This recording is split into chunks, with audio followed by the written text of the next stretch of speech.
So it's great to be talking to you today, Angelo. We'll hear more about you hopefully, but just to say a little bit up front that Angelo and I met through an online group, I think maybe last year or the year before, and by a curious process of alchemy, Angelo will be coming to the UK at the beginning of June, where together with our co-collaborator, improviser Jules Munns, will be, the three of us will be facilitating a weekend workshop, which we've called Waking Up, Improvisation and Spirituality. So, hi, it's really good to be Hey, talking to you. So, Angelo, first of all, this whole notion of waking up, when did that first enter your lexicon? you know, I don't really know how to answer the question, to be honest with you, but I will tell you that one movie that really made a big impression on me was The Matrix, which a lot of people have seen. And it's the idea of you have a red pill and a blue pill. And if you remember in the movie, after he had taken the appropriate pill, there is a scene of all these sort of people just sort of going through life in kind of a trance, Yeah. and it made a big impression on me because I think that sometimes I do that, and I think a lot of us do that. And the notion of waking up is, it's very important to me. I don't want to be living in a trance. I want to be intentional about what I'm doing. And I don't want to be in this kind of miasma where I'm simply just reacting to events and essentially living a programmed life. Right, yeah. What else do you think are the constituent parts of waking up in that sense? I mean, you've given a pretty good description and illustration, but what for you does that mean in day-to-day life? I think it's about here's this word again that has become overused. It's about being mindful. Mm, Um, so what happens in daily life is that we're walking through things, and a lot of things are coming at us. Maybe responsibilities we have with our family or responsibilities we have in life. And these days there's more media than there's ever been before. So that means that if we watch television, which a lot of us do, we're bombarded by images of advertising and political slogans and things of that nature. And sometimes, until we wake up, it's difficult to know kind of what our thoughts are and what are these kind of thoughts that kind of been bombarding to us, and to what extent are them, in a sense, controlling our actions or influencing deeply our actions. And I think in the modern world, that's a continual struggle, I'll say. And unless one has some intentional way of going about it, whether it's mindfulness practice or doing what people do to sort of disconnect, turn their screens off, for example, it's difficult to answer the question. What are my own thoughts? yeah. I think a lot of people have this idea that mindfulness or spirituality is about a withdrawal from everyday Yeah. life. And, one of the things we hear a lot is, yeah, but I'm busy and I've got time and I have got responsibilities and family and so on. What's your sense of how we're waking into life rather than somehow waking up and out of everyday life? Just ask me again, so because I'm not hearing the question. Yeah, so some people have a sense that spirituality is about removing themselves I from see. everyday Right. life. What's your sense of that in terms of waking up into life as opposed to removing ourselves from life? Well, this is kind of a roundabout answer to your question. And it really kind of revolves to me around the deficit of what most people refer to as mindfulness. So Mm, generally speaking, when people do mindfulness practice, it's a kind of solitary practice, isn't it? In other words, like we're doing it just in ourselves and we're getting calm in ourselves, and that's fine. Um, but where is that aspect of being mindful in community or in daily life? That's very important. And one thing that improvisation does, which conventional passive mindfulness does not do, is that it kind of forces us to be in community in mindfulness. So really, I've been studying a lot with Shinzen Young, who's a meditation teacher, well known. He's written a book called what is it called? I don't know. His whole thing is converging the convergence of science and meditation. The book is called The Science of Enlightenment. And anyway, in the practice that I do and that he does, it's one thing to actually do your sitting, but it's another thing to do it in life. And that's really the acid test. In a way, it's to some extent, it's easy. I shouldn't say easy. It's easier to just do it in silence and to come and get in touch with your thoughts and your breathing and this, that, and the other thing. But it really doesn't become manifest as value to some extent, or at least it's more valuable if you can do it while you're walking, do it while you're being distracted, do it when trauma strikes. Are you able to maintain your practice during that point? And that's a continual, that's ultimate practice for me. Great. I mean, one of the things that came to me was that, you know, traditionally spiritual practice has these features of regularity, Yes. longevity, passivity, repetition, rules. You know, you have to sit like this, you have to breathe like that, you have to move like that. And obviously, as we know, improvisation is the polar opposite of each of those things. What is it you think improvisation brings in that those other methods don't fundamentally? Mainly the element of community, and the element of being kind of awakened from whatever individual struggle that you're going on and having to sort of work it out in community. So there's a point of intersection between the two things, between what we'll call passive mindfulness and active mindfulness. And the intersection is being awake, being present to what's going on, you know. So I guess that's a simple answer. Yeah. The best answer I have for the moment. Leading on from community, you're the founder of the Diversity and Spirituality Network. How would you say that the diversity piece comes into this for you in terms of a community of spirituality? Well, we live increasingly in an interconnected world through communication and through the fact that in our daily lives we have to interact with people that are different from us all the time.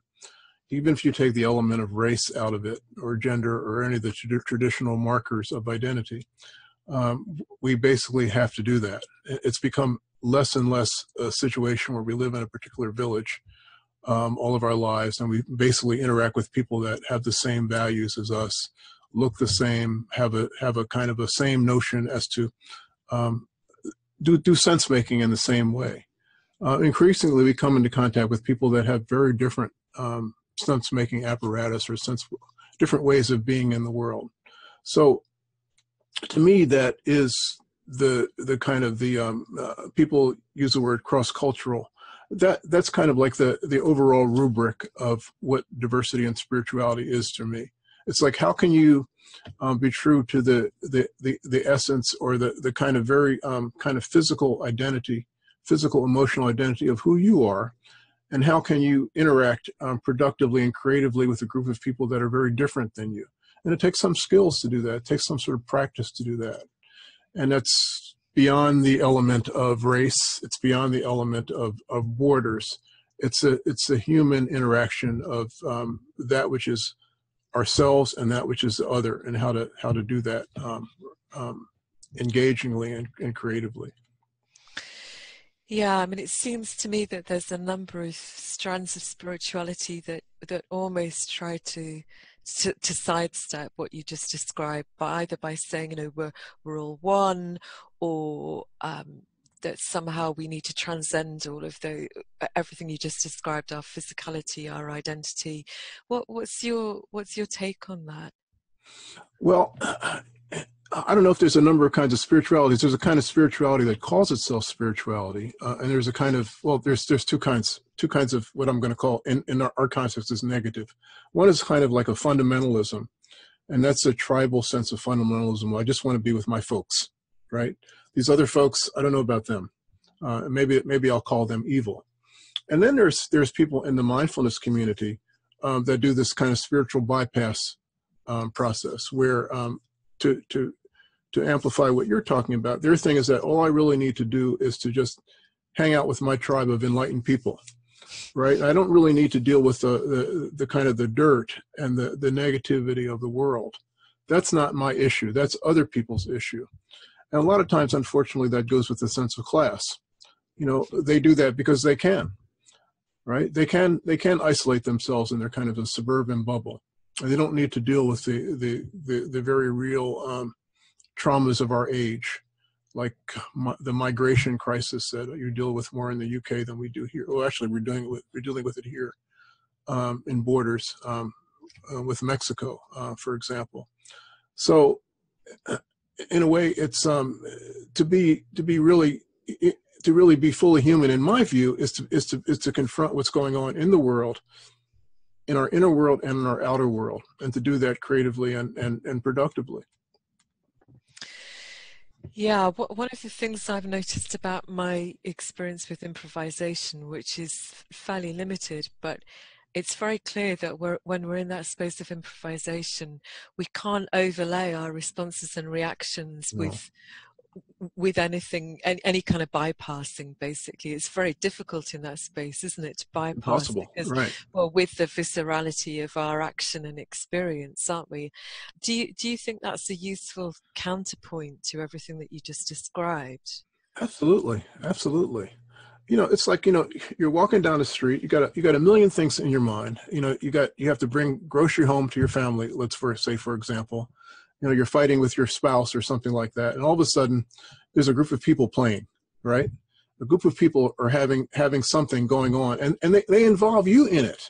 So what are you going to do? Are you going to say, well, look, I can't help you with your problem right now because I've got these things going on with my family, I've got this, that, and the other thing? No. What you have to do is, reality is calling you to be present with that situation and to do what you best you can with it, and to maybe help it, to help mollify it, if you will. I think it's a very good metaphor. Yeah. What kinds of, I mean, obviously we know there are many different forms in which improvisation can come in. What's been your main improv vehicle, so to speak? Well, as you know, Jules is the guy who's a professional improviser. That's what he does all the time. My training is a little bit complementary and kind of different. Years ago, when I got involved in meditation and all these kinds of activities, I was privileged to learn an activity that is called Rado. Rado literally means the way of the soul. And actually, if you look deeply enough, it's in all traditional cultures, and it's a way of doing sort of spontaneous movement. And one branch of it in Japan is called Katsugen. And actually, I was looking for a description of it which I'll read to you, actually, which I thought was kind of interesting. They call it Katsugen Undo. I think Undo just means way or something. And it's literally means regenerative movement. And it says, what is regenerative movement? Regenerative movement is done through the momentary suspension of our voluntary system. It requires no special knowledge or technique. On the contrary, we must leave that aside. To seek a predetermined goal only hinders the natural evolution of our nature. The principle we have formulated is thus: without knowledge, without technique, without aim. Which sounds kind of radical, doesn't it? So for a person who sees regenerative movement for the first time, the sight is rather surprising. As we're accustomed to movements that are more or less controlled, governed by intellect, or worked on, any movement that falls outside of the domain of conscious control suggests to us illness, madness, or hypnotism. The regenerative movement seems to lend itself to such interpretations. In reality, it's quite different. When practicing the movement, our consciousness, instead of being anxious like that of someone ill, it remains calm and serene. So instead of being confused like a madman, it remains lucid. Instead of being circumscribed and limited like that of someone under hypnosis, it remains free. One does not perform regenerative movement. It sets itself in motion spontaneously in response to the needs of the organism. I can read a lot more about it, but so I mean, you've seen me do this a little bit, so I can actually give a kind of a demonstration of what a kind of a very crude demonstration of what it looks like. But I will say that at one point in my life, I did this quite a lot, and I even kind of extended it to life. So that meant not only would I be doing the movement, I would not know, literally, I would make a decision. I don't know what I'm going to do with this afternoon, for example. And I just let myself be kind of directed by spirit, I guess I'll call it. And some surprising things would happen. I'd go out for a walk. I'd meet somebody that I was supposed to meet, for example. Wonderful kind of things would happen. And I don't know if those would ever happen in the sense if I was just sitting passively doing meditation, for example. So, yeah. Yeah, I love that. I mean, there's something for me about going with an inner impulse as opposed to going with ideas about what we should or shouldn't do, whether that's walking randomly and just going with an impulse to go where we go, or with the movement itself. One of the things that struck me in the quote you just read is that there's no special technique or knowledge required, and I think there's something in that speaks really loudly to me, that so often people have a sense that being spiritual is a doing of some kind, that that it does take special knowledge, special technique, and that somehow they don't measure up to that in some way for whatever reason. So everything you just described, the spontaneity and that, the oppositeness of that innate impulse, there's something that comes through to do with trust in that, in my experience. Does that resonate? Yeah, absolutely. And at the same time, we shouldn't kind of poo-poo regular practice, let's say. I see them as kind of poles, so there's something to be said for having a disciplined practice and for doing all the kinds of things that you talked about: regularity, the time, do it at a particular time. And there's also something so in a lot of meditation practices, they'll say, okay, so you're going to be doing that, and now let your mind be free, for example. So there's this kind of polarity that is used to happen. I think to some extent, as a society, we've gotten too much into the kind of non-improvisation space. We have to plan everything rigidly, down to the minute, And when something happens that throws us off our game, we don't know what to do. Yeah, yeah. So I would hope that waking up, we can encourage people to just do that, and to give them a safe space to practice improvisation, basically. Yeah. One of the things that I think often comes up for people, and it certainly did for me at the very beginning of my improv journey, was a sense of I'm going to look foolish, some sort of sense of shame, or that idea that we hold ourselves to a particular image, and here we are doing something completely daft or idiotic. Is there anything you'd say about that? I mean, I get this from Jules, So when I did my thing with Jules, one of the first things they said is like, whenever you fail, yay, clap, Nice. So it's useful just to sort of get rid of that. Yeah, you're going to look stupid, but that's fine. That's part of the process, And after a while, you get comfortable with it, Yeah.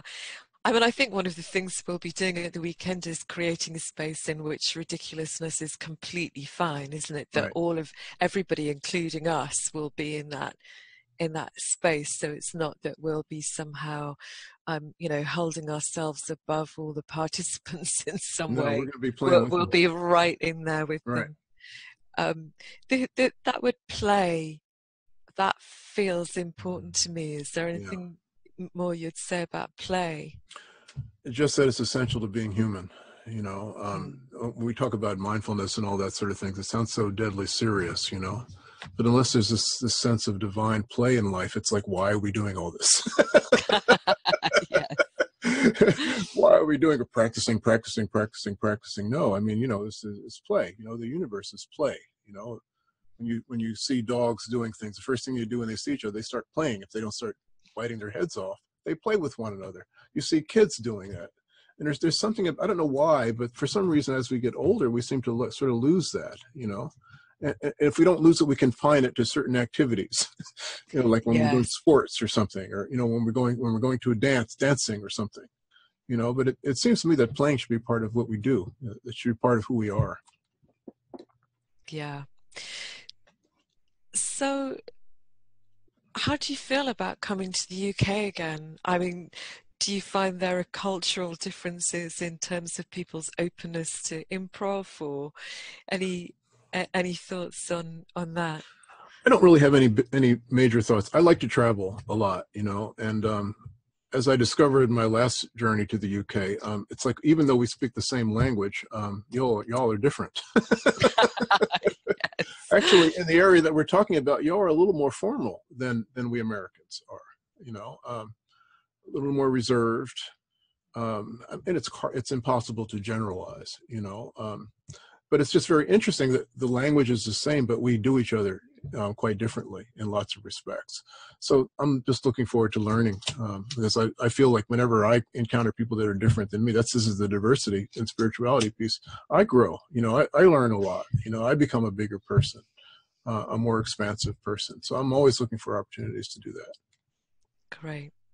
Thank you so much, Angelo. Is there anything else you'd like to add? Anything that feels like it wants to be said? No, I'm happy that we had a chance to talk, and I'm going to tell you that we're going to be turning the tables very shortly, and I'm going to be interviewing you. Great. I'm looking forward to it.